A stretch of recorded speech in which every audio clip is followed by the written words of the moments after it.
आज से करीब 10 से लेके 15 साल बाद अगर किसी से पूछा जाएगा ना कि देश में सबसे बड़ा बवासीर कौन सा आया, तो देश में सबसे बड़ा बवासीर का नाम लिया जाएगा एथेनॉल। भाई साहब, एक ऐसा बवासीर का नाम है जिसने देश की सारी गाड़ियों की ना बत्ती बजा रखी है, और इसका पूरा का पूरा जिम्मेदार इनको जाता है। तो हमारा इंफ्रास्ट्रक्चर वर्ल्ड स्टैंडर्ड का हो। हमारा देश में ऐसे महान महान आदमी रहते हैं कि जैसे ही सुबह उठते हैं तो इजाजत दे देते हैं कि भाई साहब E5 ठीक है भाई साहब, फिर अगले दिन उठते हैं E10 ठीक है भाई साहब, फिर अगले दिन सो के उठते हैं E80, फिर अगले दिन सो के उठते हैं E30, अगले दिन उठते हैं E80।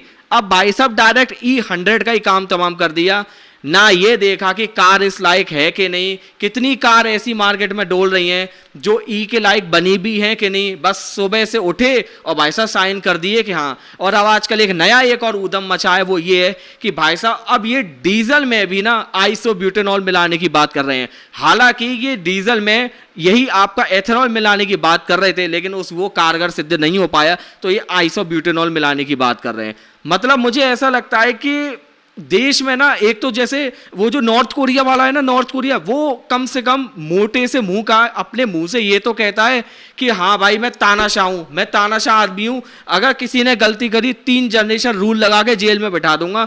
यहां तो मीठा काटने वाले आ गए हैं भाई, इनसे कैसे बचोगे।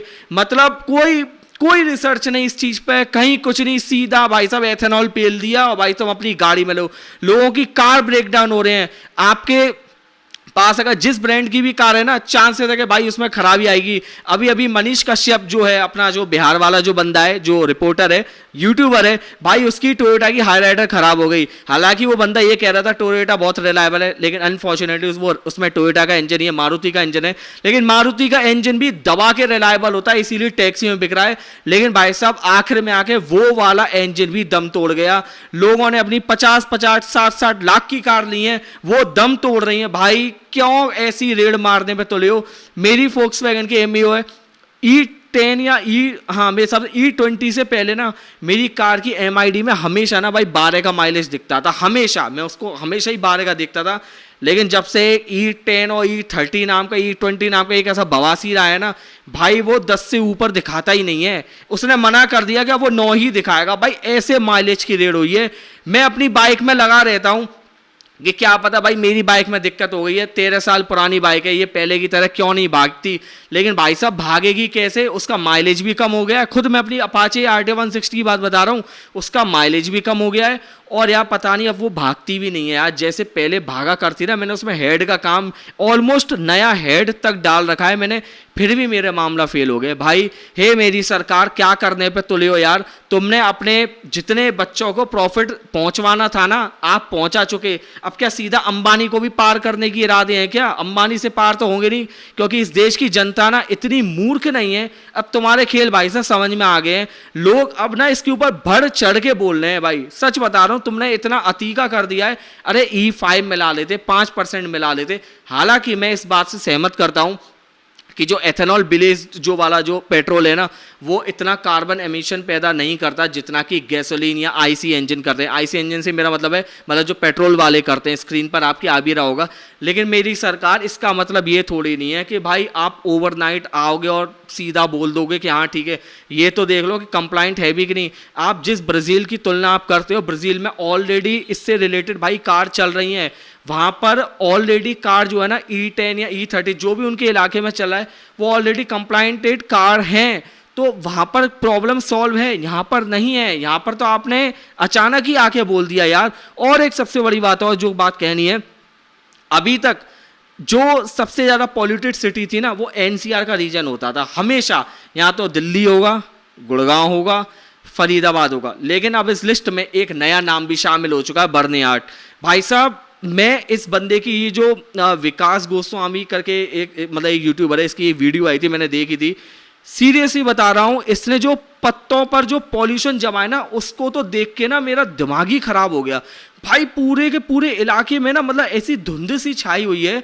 और सारी की सारी जो फैक्ट्री का जो मेन जो रीजन बताया जा रहा है ना भाई, वो एथेनॉल बेस्ड वाली फैक्ट्रीज बताई जा रही हैं।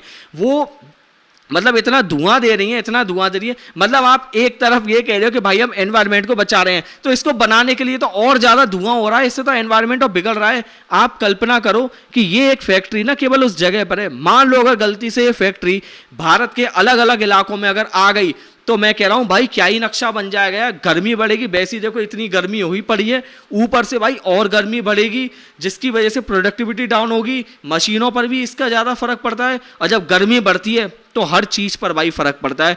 तो मतलब सरकार में इतनी भी बुद्धि नहीं आ रही कि भाई ये चल क्या रहा है यहाँ पे यार, मतलब क्या चल रहा है, ये देश कब तरक्की कर पाएगा यार। हमारी हर चीज में फेल है यार, इतना करप्शन है, इतना अब पता यार चंदा चोरी, वो मतलब जो राम मंदिर का मैटर है उसको भी चोरी से कर डाला भाई साहब, उसमें से भी बात सेंध निकाल मारी।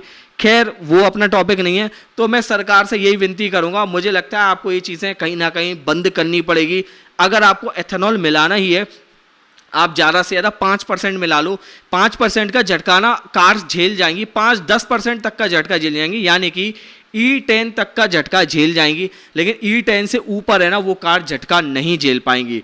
जो BMW इंडिया के जो CEO हैं, नाम आ रहा होगा स्क्रीन पर, उन्होंने भी साफ साफ कह दिया है कि जो भारत में जो कार बन रही हैं, जो BMW की जो कार्स हैं जो हैं अभी, वो E30 कंप्लाइंट नहीं है। इवन उन्होंने जो डिफरेंट मैन्युफैक्चरर हैं, ऑटोमोटिव मैन्युफैक्चरर, उनके लिए भी यही बोल दिया कि किसी भी कार कंपनी की जो कार है ना, उनको E30 में कन्वर्ट नहीं किया जा सकता। तो सोचो एक कंपनी का CEO बोल रहा है, भाई CEO कोई एरा गैरा बंदा तो होगा नहीं, चीफ एग्जीक्यूटिव ऑफिसर बोल रहा है कंपनी का, तो बात में दम तो होगी ना भाई।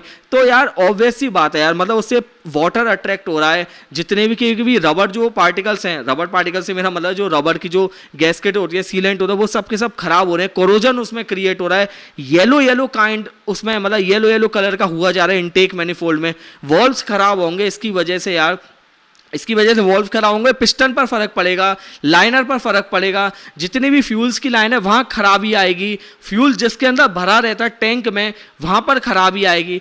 तो मेरे मालिक को कम से कम सोच तो लेते भाई एक बार करने से पहले, कि मतलब अपने बेटों को बिल्कुल ही प्रॉफिट में पहुंचा के मानोगे यार। अरे क्यों कर रहे हो भाई ऐसा तुम काम यार, तुम्हारे भेजे में कब आएगी। ये तानाशाही वाली सरकार नहीं है, ये डेमोक्रेटिक कंट्री है भाई। आदमी को बोलने का अधिकार है, सोचने का अधिकार है, कि केवल आप ही को अधिकार है, आपका जो मन में आ रहा है वो आप कर ही रहे हो। बिल्कुल ऐसा नहीं चलता है ना।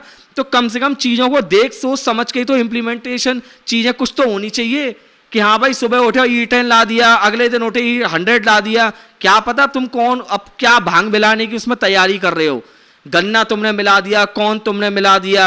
ये यार क्या ही बोले यार तुम्हारा यार। मेरी बाइक एवरेज नहीं दे रही है, मेरी कार एवरेज नहीं दे रही है।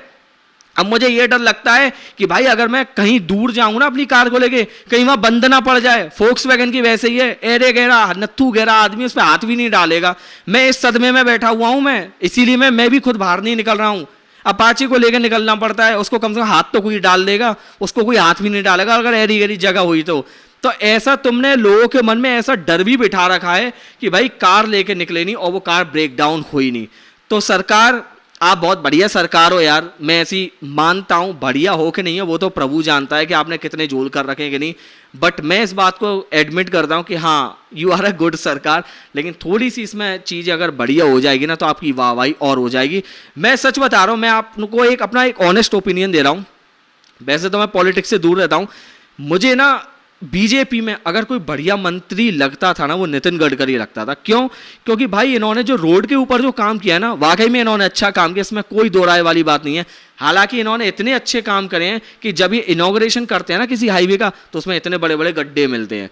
एक और प्रॉब्लम है, अगर ये रोड मंत्रालय भी है ना, तो भाई ये तेल के इलाके में क्यों आ गए हैं, मैं तो ये जानना चाह रहा हूं। और जो खुद जो तेल वाले जो मंत्री हैं, अब जो बाहर निकल गए हैं, वो ऐसा बोले हैं कि भाई वो हजम ही नहीं हो रही है। तो बड़ी अजीब ही चीज चल रही है, रोड बन नहीं रहे, तेल खराब कर दिया, तो आदमी करे तो करे क्या। मतलब मेरा ऐसा डाउट है कि अगर मान लो कि रोड अगर कोई नया हाईवे बनाए ना, अगर मैं चाहूं कि उस पर बेझिझक होकर अपनी फैमिली के साथ किसी के भी साथ आराम से चला जाऊं, तो मैं चल नहीं पाऊंगा। क्यों? क्या पता नया रोड बनाए, आगे कोई गड्ढा मिल जाए, कोई क्या पता, भाई भारत है, कुछ भी हो सकता है। तो ऐसी चीजें तो यहाँ होती हैं अपने इंडिया में, होती ना अगर ये कोई बाहर की कंट्री, तो भाई साहब नप जाते अच्छी तरीके से। लेकिन यहाँ पर करप्शन उस लेवल का है कि नीचे से लेके ऊपर तक ना सारे के सारे बिके हुए हैं। चाहे 2 रुपए के लिए ही सही, नीचे से लेकर ऊपर तक पूरा का पूरा एशेलॉन बिका हुआ है। एशेलॉन एक इंग्लिश का शब्द है जिसको बोलते हैं हायरार्की। क्या ही बोलोगे इस कंट्री के बारे में यार, कहते हुए अच्छा नहीं लग रहा, बट ये सच्चाई भी है, ठीक है। तो सरकार मेरी आपसे यही विनती है, कम से कम इस चीज़ों का ध्यान रखें, और शायद आपसे यही उम्मीद भी की जा सकती है। आपके इस वीडियो के ऊपर क्या राय है, आपकी कार कितना फेल हो रही है, आप जो मेरी वीडियो देख रहा है ना, उसकी कौन सी कार है, कहाँ फेल हुई है, एक बार प्लीज़ मैं भी तो जानना चाहता हूँ कि हाँ भाई कितने ब्रेकडाउन होने। हालांकि मुझे पता है ब्रेकडाउन दबा के हो रहे हैं, लेकिन मैं फिर भी आप लोगों के मैं अपने मतलब व्यूज़ में जानना चाहूँगा, ठीक है। तो दोस्तों मिलते हैं किसी अन्य वीडियो में, जब तक के लिए बाय बाय।